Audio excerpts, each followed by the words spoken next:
All right, family, what's up? This is your man, not your boy. Go black to Africa.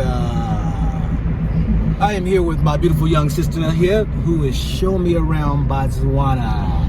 Sister, please introduce yourself. My name is Chanda Philip. I'm 25. And yeah, I live here in Botswana, Gaborone. Now, our sister is she has a very brilliant mind. You know, graduate from the University of Botswana. Or is it Botswana University? It's University of Botswana. Okay, yeah. Now, you graduated there. We were just talking and you were just sharing about the painstaking moments being in school. Those exact words. Ever since I was a kid, actually. It didn't start here. I always hated it. You wasn't that school material type of person. I mean, passing, of course. But that's just because in school you're taught to pass. You're not taught to foster, hunger for knowledge or to really learn much. You're just taught to get through an examination. Wow. Yeah. Now, you said something very profound too earlier, and that was that, when we drove by there, you said you... where creativity dies. It's where dreams go to die. Yes, where dreams go to die when you go to college. And I said, actually where the our creativeness dies. Because they put your nose in a book and then they tell us that, you're supposed to get a diploma and go work for somebody. Exactly. Also, the question I've always had at school is how you could, the best example I can give you is during maths, maths. We would be given a problem. I could solve a problem, but then I'd still fail because I didn't use the right formula. But I'm like, but did I do the equation right? Did I get the answer you were looking for? Yes. So that was the one time, you remember, we had that talk where I asked if people are capable of original thought, and if people respect our original thought as human beings. It's like after all those people who wrote the textbook died, all the other people who came after them couldn't think and be smart and come up with their own methods. That is true.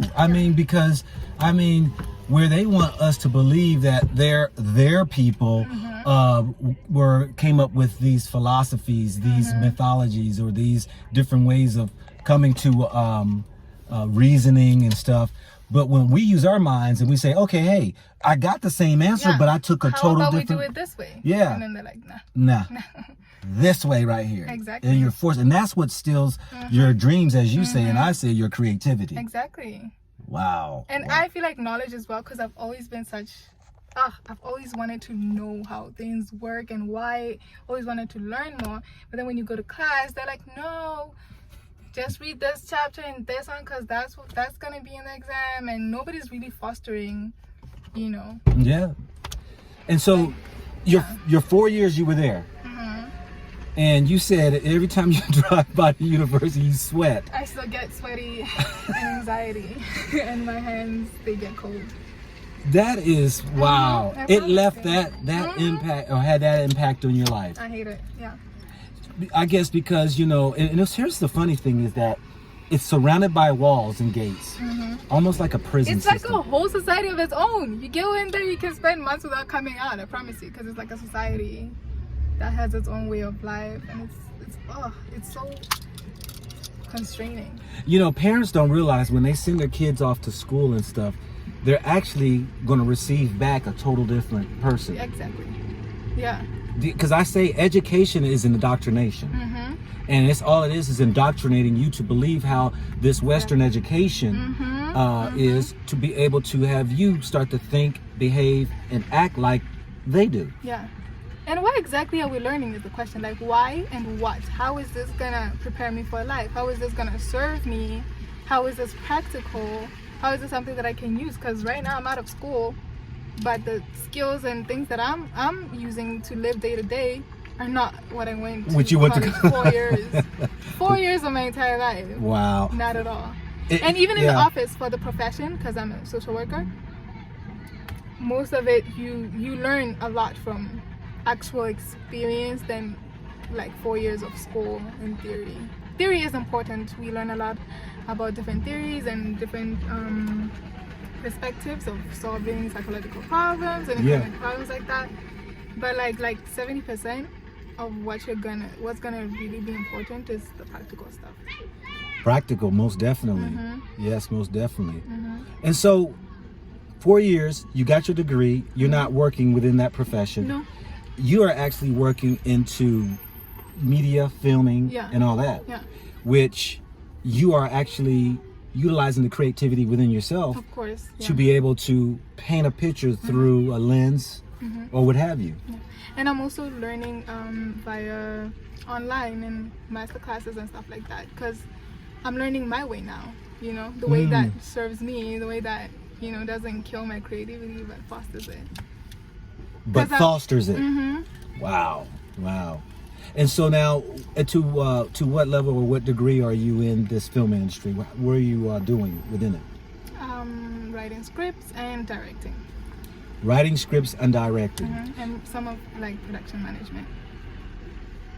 Nice. Now, you know, writing scripts and directing. And acting. Yeah.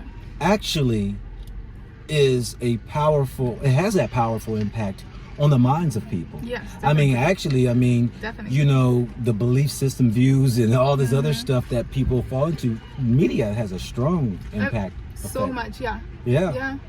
I mean, it's, you know, and when we talk about like films and, you know, whether it could be the news or what have you, it could be used as a tool, it could be used as a weapon. We've seen it being used both ways. Yes. Both ways, yeah. Most definitely. Yeah. So you enjoying what you're doing? I love it. You love it? Yeah. Okay, all right. Well, which one you like that's really, you find that you've really honing your skills in? The directing, the acting, the what? The writing and the directing. The writing. Telling the story. Yeah. Okay. Because I've always been like, you know, this story moved me, but I have another story that I want to tell too. And as Africa, as Botswana, we have our stories that I want to share with people. Yeah.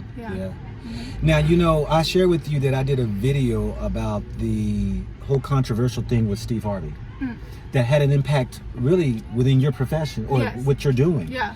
Can you just share a little bit about that so people can kind of gain a little understanding of what this maybe have an impact on you if this tender is given to like Steve Harvey and those who are local, who, why they're upset? Why are people upset over this? I feel like they're upset because, you know, the government, which is supposed to be supporting the film and media industry, did say in the beginning of the financial year, April, that they didn't have money to support and to buy local productions. Okay. And then 1212, all of these millions are being offered direct tender to Steve Harvey.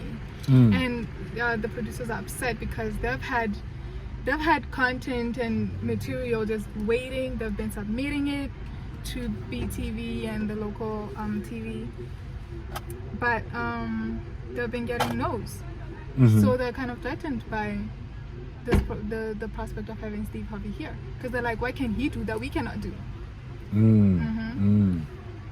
And I defended the locals here, that aspect, because I believe that, hey, I like how the article that I read said that Steve Harvey is an American citizen. He is an American citizen, yeah. And so, you know, should we not take care of our people first? Give them the opportunity first. And then I was like, is it a bad thing that he's coming here? Because he's bringing his expertise and he's bringing his great reputation. I mean, it's not like this is a man who failed in the film and TV industry in America. Right. He's renowned. He's widely known. Yes. He's done a couple of shows here in Africa. I was like, maybe if he came here, we could learn a couple of things from him. Yeah.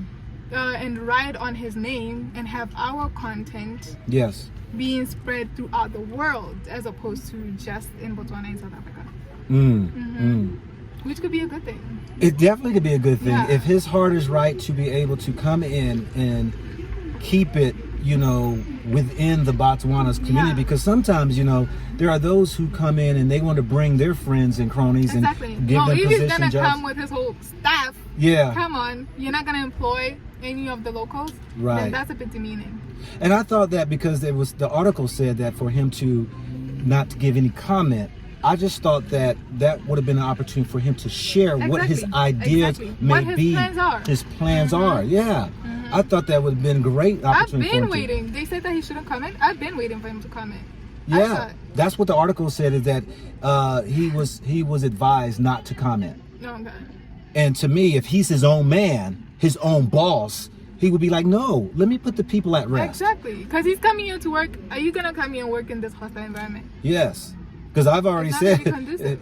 you do not want to come into a hostile environment. not. Because if it was me, I mean, I know how people are. You know, it's like, where's the match? Where's the gasoline?